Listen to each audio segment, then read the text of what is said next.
सो guys last week last session market cautious दिखा, लेकिन दिन के आखिर में जाकर के मार्केट ने फिर से रिकवरी दी। बीएससी लिमिटेड में कोई नेगेटिव न्यूज अभी नहीं है। तो क्या लास्ट सेशन की तरह स्टॉक अभी भी चार्ट पैटर्न पर चलेगा? अभी तक हमने देखा है कि हर चार्ट हर लेवल बीएससी का आपका करेक्ट चला है according to past chart pattern, जैसे कि अगस्त, जैसे आपका मई का महीना। अब हमें देखना है कि जून और जुलाई वापस रिपीट होगा या पर आप मई 2025 की तरह जहां पर इस समय आप हो बीएससी में ये ब्रेकआउट होगा। सब चीजें यहां पर समझेंगे। मार्केट में अभी सिर्फ एक टेंशन है, रेट कट होगा या नहीं होगा। सिर्फ और सिर्फ यही एक टेंशन है। अपार्ट फ्रॉम दैट अभी दूर दूर तक कोई और टेंशन नजर नहीं आ रही है।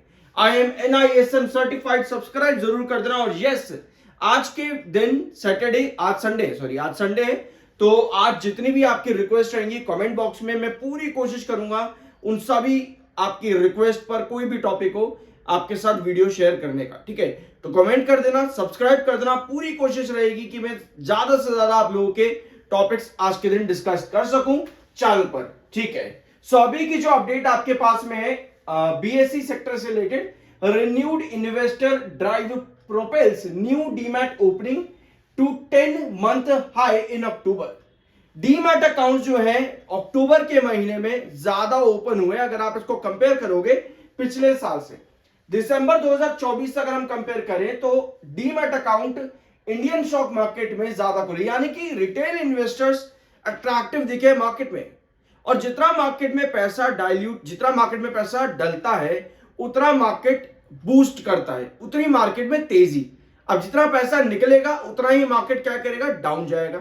अब मार्केट में पैसा डाला है, डीमैट अकाउंट खुले हैं, पैसा डाला है मार्केट के अंदर, ये एक पॉजिटिव साइड है। 30 लाख से ज्यादा न्यू डीमैट अकाउंट ओपन हुए हैं, जो कि एक पॉजिटिव सिग्नेचर देता है इंडियन मार्केट को। लेकिन अभी भी एक टेंशन हमारे पास में है, रिटेल इन्वेस्टर से मार्केट तो चलने नहीं वाली। ठीक है, तो मार्केट चलेगी किससे? मार्केट चलेगी एफआई से। लास्ट वीडियो के अंदर बीएससी लिमिटेड के हमने एफआई के बारे में समझा था, जहां पर सेबी की तरफ से एक स्टेटमेंट है कि एफआई को वापस से मार्केट में लाने की कोशिश की जाएगी। उसके लिए डिफरेंट पॉलिसीज एंड नए रिफॉर्म्स भी लेकर आने पड़ेंगे मार्केट में। तो जरूर इस वीडियो को देख लेना, क्लैरिफिकेशन हर अपडेट का आपके पास होना जरूरी है। तो सीईओ कंपनी के एनएससी लिमिटेड के सीईओ रिसेंटली इन्होंने एक स्टेटमेंट दिया कि वीकली ऑप्शन अगर खत्म भी हो जाती है ना, तो इसका हमारे फाइनेंशियल्स पर कोई इफेक्ट नहीं पड़ेगा। यह स्टेटमेंट एनएससी के सीईओ की तरफ से आया था। लेकिन सिमिलर स्टेटमेंट्स पास्ट में, यानी कि लगभग पिछले एक महीने में ऑलमोस्ट एंजल वन से भी, बीएससी से भी, हर सेक्टर हर कंपनी से देखने को ऑलमोस्ट मिला ही है कि वीकली एक्सपायरी खत्म भी हो जाएगी तो भी हमारे फाइनेंशियल्स पर कोई इफेक्ट नेगेटिव डायरेक्शन पे नहीं पड़ेगा। ऑल्दो जब सितंबर में ये खबरें आई थी तब टेंशन डेफिनेटली थी, क्योंकि कुछ भी नया मार्केट में आता है तो अचानक से टेंशन देगा। जैसे कि यूएस का ट्रेड डील जब पहली बार आया टैरिफ का, तो भैया टेंशन मार्केट को देगा। लेकिन फिर बार बार आता रहा तो मार्केट को भी उसकी आदत पड़ गई कि भैया आप कुछ नहीं करना, इसकी आदत है डोनाल्ड ट्रंप की। समझ रहे हो इस चीज को? तो अभी क्या कंडीशन है, आपके पास रिपोर्ट्स ये है कि वीकली एक्सपायरी एटलीस्ट 2025 में तो खत्म होने वाली नहीं है। आपके बहुत से कमेंट है इस चीज पर कि भाई वीकली एक्सपायरी अगर न्यूज आ गई तो भैया हम तो वापस से गिर जाएंगे। बिल्कुल, लेकिन अभी के लिए ऐसा कुछ भी नहीं है।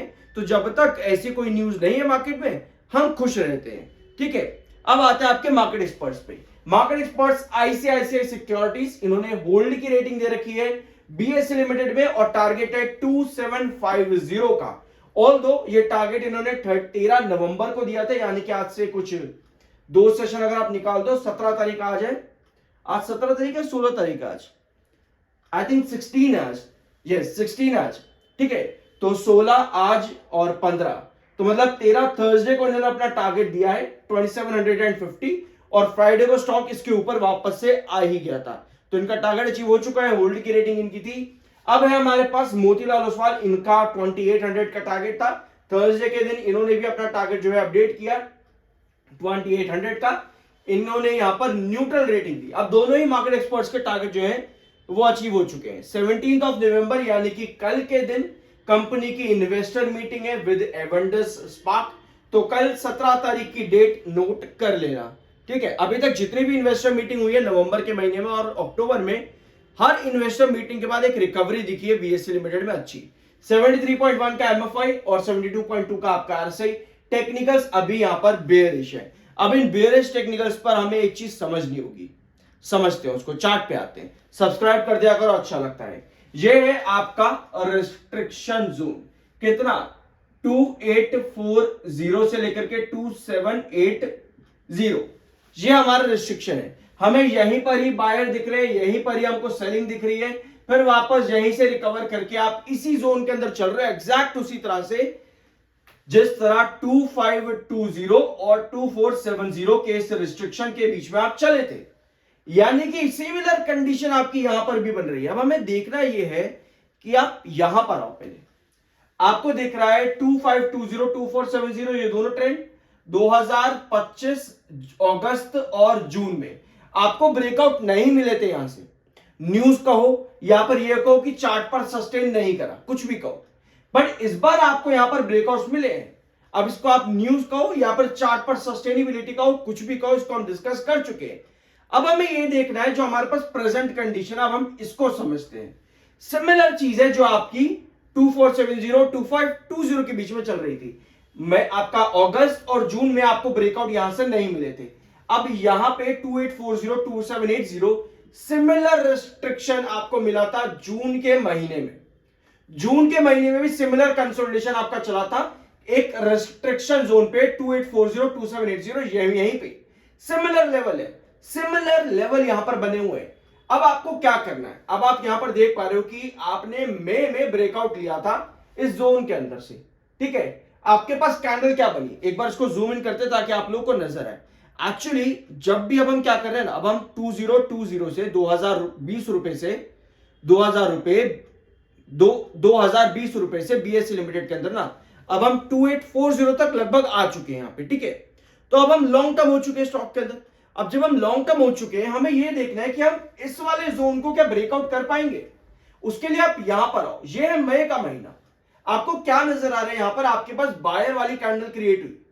यहां पर आपको क्या नजर आ रहा है कि आपके पास सेलर वाली कैंडल क्रिएट हुई, सेल ऑफ आया, सीधा बढ़ा। अब आप इसको न्यूज कहो या चार्ट कुछ भी कहो, आपको कैंडल का फॉर्मेशन पर नजर रखनी है। मतलब जब आपको ब्रेकआउट मिला तब आपके पास पोजीशन क्या थी, जब आपको ब्रेकआउट नहीं मिला तब आपके पास सेल ऑफ की पोजीशन थी यहां पर लगातार। अब आप फिर से रिस्ट्रिक्शन के अंदर हो और अब आपको यहां पर चाहिए कि आपके पास बायर एक्टिव हो, ठीक है। बायर एक्टिव करने के लिए आपको यहां पर क्या चाहिए, आपको रेगुलर बेसिस पर सस्टेनेबिलिटी चाहिए इस कंसोलिडेशन जोन के अंदर, जहां पर नीचे की टेल कैंडल्स की लंबी हो और वो बायर्स को इंडिकेट करे। एक बार इस तरह की सिचुएशन आपकी बनना शुरू हो जाए और आपके पास कुछ पॉजिटिव न्यूज रहे मार्केट में, तब आपका 2840 ब्रेकआउट होता है, जिसके बाद में 2960 ये आपका नया रिस्ट्रिक्शन आता है। इस तरीके से अगर हम काम करते हैं बीएससी लिमिटेड में, तो हमें एक चीज समझ में आती है क्या, कि भैया नेगेटिव न्यूज अगर फिर से इस रिस्ट्रिक्शन पर आई, जिस तरह जून के महीने में हुआ, ब्रेकआउट नहीं मिला, तो उस कंडीशन पर आपको पता है कि आप कहां गिर जाओगे, आप गिर जाओगे सीधा 2620 मिड बेस, यहां पर 2620 मिड बेस और 2520 क्रूशियल बेस। तो एक तरह से आपको पता है कि आपकी नेक्स्ट स्ट्रैटेजी किस कैंडल के फॉर्मेशन पर और किस जोन के बीच में होनी चाहिए। और पॉजिटिव न्यूज आई तो आपके पास ब्रेकआउट मिलेगा, तो कहां तक, नेगेटिव न्यूज में आपको क्या लेवल्स देखने को मिल सकते हैं, सभी चीजें आपको यहां पर मालूम पड़ जाती हैं। अब इन सब से आपका फायदा यह है कि आपको इधर उधर किसी से जाकर के पूछने की जरूरत नहीं पड़ती, आप अपने डिसीजन खुद से ले सकती हो। और मार्केट में अगर आप काम कर रहे हो तो इससे चीज क्या हो सकती है कि आपको किसी से पूछना ना पड़े, आप खुद अपने प्रॉफिट को अपनी जेब में लेकर के जाओगे। बाय सेल की कोई रिकमेंडेशन नहीं है, वो आपकी अपनी मर्जी और ओपिनियन होना चाहिए। मिलता अगले वीडियो में।